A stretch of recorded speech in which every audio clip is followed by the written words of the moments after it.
দেখলাম পশ্চিমবাংলায় বহুদিন পর বিজেপি সরকার আসবে। চারিদিকে উচ্ছ্বাস, আবেগ, একটা উন্মাদনা দেখা যাচ্ছে। কি বার্তা দেবেন কর্মীদের উদ্দেশ্যে? বিজেপি সরকার আসবে না, এসে গেছে গতকাল। তার রেজাল্টের মাধ্যমে বাংলার জনগণ ভারতীয় জনতা পার্টির উপর তাদের আস্থা রেখেছে, আর তার প্রতিফলন আমরা পেয়ে গেছি। ব্যাপক সংখ্যাগরিষ্ঠতা নিয়ে আমরা আগামী দিনে সরকার গঠন করতে চলছি।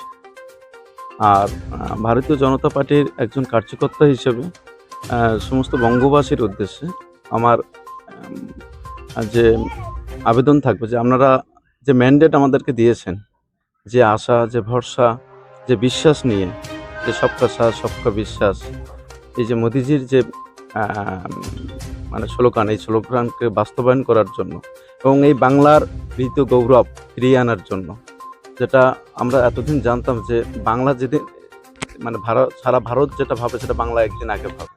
তো বাংলার সাহিত্য, শিল্প, সংস্কৃতি সব কিছু মানে আমরা হারিয়ে ফেলছিলাম। তা বাংলার মানুষ যে আমাদের উপর যে বিশ্বাস রেখে যে রায় দিয়েছেন, আমরা চেষ্টা করব আগামী দিনে বাংলার মানুষের সমস্ত আস্থা বিশ্বাসকে মানে উপরে রেখে তাদের সমস্ত অবদান, তাদের গুলো আমরা বাস্তব রূপায়ণ করার চেষ্টা করব। হাড়োয়া বিধানসভায় একটা ব্যাপক অংশ আপনাদের মানে সাপোর্ট করেছেন, আপনাদের ভোট দিয়েছেন। তাদের উদ্দেশ্যে কি বলবেন? মানে হাড়োয়াবাসীর জন্য কি কোনো বঞ্চিত হবে উন্নয়নের ক্ষেত্রে?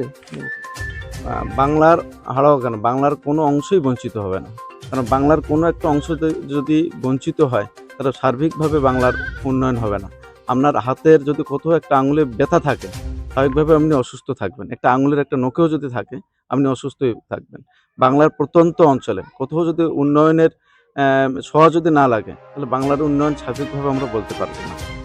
যেহেতু হাড়োয়া পশ্চিমবঙ্গের ভিতরে অন্তর্ভুক্ত, আমরা চাইবো যে পশ্চিমবঙ্গের সমস্ত উন্নয়নের সঙ্গে সঙ্গে হাওড়ারও আমাদের মনোনীত আমাদের যে প্রার্থী ছিল ভাস্কর, এর হাত দিয়েই সমস্ত কিছু যাবে এবং রাজ্য সরকার কাছে সমস্ত প্রস্তাবনা যাবে এবং হাওড়াবাসীর যে এতদিনের যে দাবি দাবা ছিল, যেখানে মানে উন্নয়নের নামে কাটমানি খাওয়া, উন্নয়নের নামে মানে ঘের দখল, মাটি বিক্রি করা, যে এখানে যেটা চলে, এই জিনিসগুলো আর হবে না। এখানে সব কিছুই মানুষের পক্ষে, সমাজের উন্নয়নের জন্য সার্বিকভাবে হবে।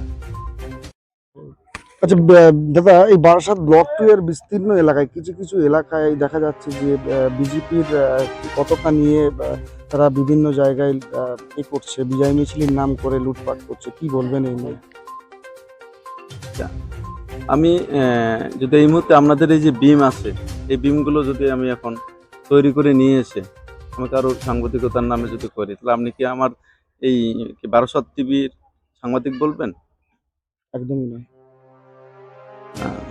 আমাকে আর বলতে হবে নাকি? একদম একদম সঠিক বলেছেন দাদা। লাস্ট কোশ্চেন এটাই বলবো যে এই বিশেষ করে আমাদের এই যে হাড়োয়ার সাধারণ মানুষ, তারা দুহাত তুলে ভোট দিয়েছেন, শুধু তাই না গোটা পশ্চিমবঙ্গের মানুষ। তো বিশেষ করে হাড়োয়াবাসীর জন্য কি বার্তা দেবেন?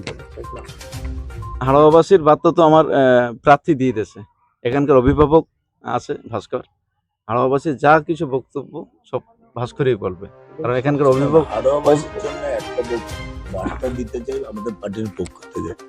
যশস্বী প্রধানমন্ত্রী যে বার্তা দিয়েছেন, সবকা সাথ সবকা বিকাশ সবকা বিশ্বাস, সর্বধর্মের ক্ষেত্রেই আমরা সমান উন্নয়ন করব, সমান চোখেই দেখব। আমরা কারো কাছে সেই বার্তা দিতে চাই না। যাদের প্রতি আমাদের বিজেপির নামক আমাদের পার্টি খারাপ বার্তা গেছিল, তারাই বুঝবে যে আমাদেরকে ভুল বার্তা দেওয়া হয়েছিল। এবং সমস্ত হাড়োয়াবাসীর কাছে আমার একান্ত অনুরোধ থাকবে, আপনাদের কোনো উন্নয়ন পিছাবে না। আমি প্রত্যন্ত গ্রামে গেছি, এখনো বাড়ি হয়নি, প্লাস্টিক আমার নিজের তো প্লাস্টিকের বাড়ি, সরকারি অনুদান পাইনি, কাটমানি দিতে হয়েছে, রাস্তা মাটির রাস্তা।